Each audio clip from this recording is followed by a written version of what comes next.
안녕하십니까, 박사입니다. 특수 군사작전이 막바지에 접어들면서 우크라이나는 러시아로부터 떼려야 떼기 어렵다는 점이 드러나고 있습니다. 지금 러시아는 젤렌스키에 반하는 사람들은 러시아인, 끝까지 저항하면 우크라이나인으로 간주하고 있습니다. 어차피 우크라이나는 20세기 이전에는 존재하지도 않은 인공국가이기 때문에 사실상 정체성도 만들어진 것입니다.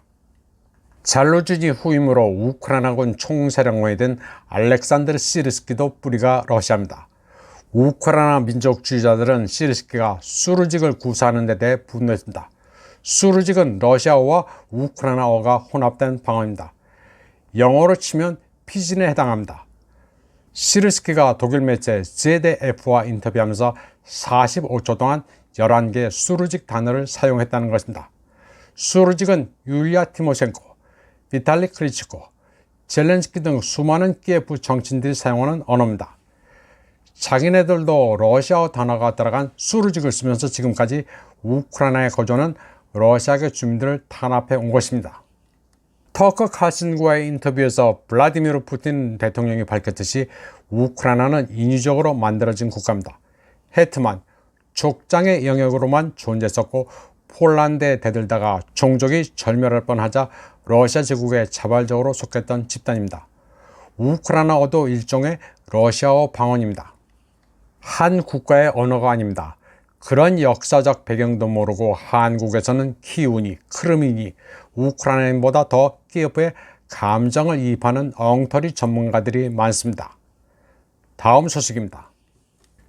나토 사무총장이 올 1사분기에 교체될 예정인데 올라프 숄츠가 폰데어 라이엔이 차기 나토 사무총장에 지명되는 것에 반대했다고 디 벨트지가 보도했습니다. 이 매체에 따르면 숄츠는 러시아에 대한 그녀의 지나치게 비판적인 태도가 장기적으로 문제를 초래할 수 있다고 믿었기 때문에 폰데어 라이엔의 나토 수장 지명을 거부했습니다. 폰데어 라이엔을 차기 나토 사무총장을 시키자고 제안한 이는 토니 블링컨 미 국무장관이었습니다. 그리고 조 바이든도 동일한 아이디어로 숄츠에 접근했지만 거절당했다고 디 벨트지는 전했습니다. 독일 국방장관을 지내기도 했던 폰데어 라이엔이 나토 사무총장이 되는 시나리오도 재밌기는 한데 숄츠가 이를 막아 좀 아쉽기는 합니다. 러시아 정치학자로 발다이 포럼 디렉터인 치모페이 보로다초프는 유럽이 새로운 우크라이나가 될 수 있을까란 흥미로운 의견을 부지글야대 기고했습니다. 그는 유럽이 이웃국가 러시아에 대해 대대적인 공격을 가하려면 가난하고 도덕적으로 타락한 사람들이 더 많이 나타나야 한다고 말했습니다. 30년을 거쳐 실패한 국가가 된 우크라이나에 일어난 일과 비슷해야 한다는 것입니다.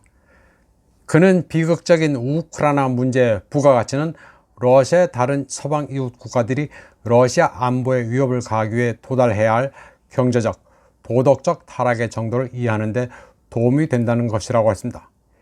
인구의 임계점은 빈곤과 영적 쇠퇴라는 두 가지 요소인데 이 두 가지 요소가 충족돼야지만 모험가가 자신의 국가를 파멸로 이끌 수 있다고 그는 말했습니다. 그는 지금까지 여론조사에 따르면 유럽 국가 국민들은 러시아와의 전쟁 가능성을 거의 생각하지 않고 러시아를 위협으로 느끼지도 않습니다. 정치권에서만 전쟁 시나리오를 흘리면서 전쟁 분위기를 부추기고 있을 뿐이라는 것입니다.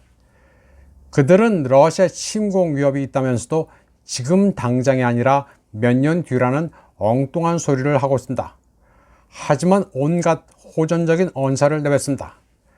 치모페이 보로다초프는 유럽의 장성이나 정치인들은 자신들의 말에 책임을 지지 않고 아무 말이나 던진다고 분석했습니다.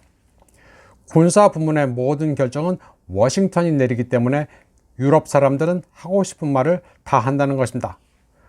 또 유럽 정치인들이 군비를 대폭 투자해 군세력을 강화하겠다고 떠드는 것도 실제적인 의미는 없다고 합니다. 군비 지출 영역은 민간 부서가 처리하는데 군사훈련에 돈을 쓰는데 서두르지 않는다는 것입니다. 전쟁을 준비한다 어쩐다 해도 되는 것은 거의 없습니다. 연례 뮌헨 안보회의의 일환으로 유럽인들을 대상으로 실시한 여론조사 결과 러시아의 군사 위협은 당면한 여러 문제 가운데 9위에 불과했습니다. 따라서 독일의 경우 러시아와 전쟁을 하려면 1920년대 비참한 경제 상황과 도덕적 억압에 시달리는 전제 조건이 마련되어야 한다고 분석했습니다. 그리고 히틀러처럼 충동적인 리더가 나와야 하는데 현재 유럽 리더들은 나약하고 미국의 눈치만 보고 있을 뿐입니다. 다만 유럽의 기업들이 다른 나라로 떠나 복지 공유 모델이 파탄에 이를 경우 분위기가 좀 달라질 수도 있는 것으로 봤습니다.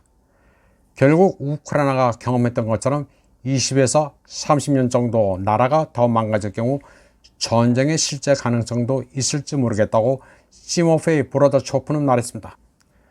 이번 방송은 여기까지 하겠습니다. 시청해주신 여러분 감사합니다.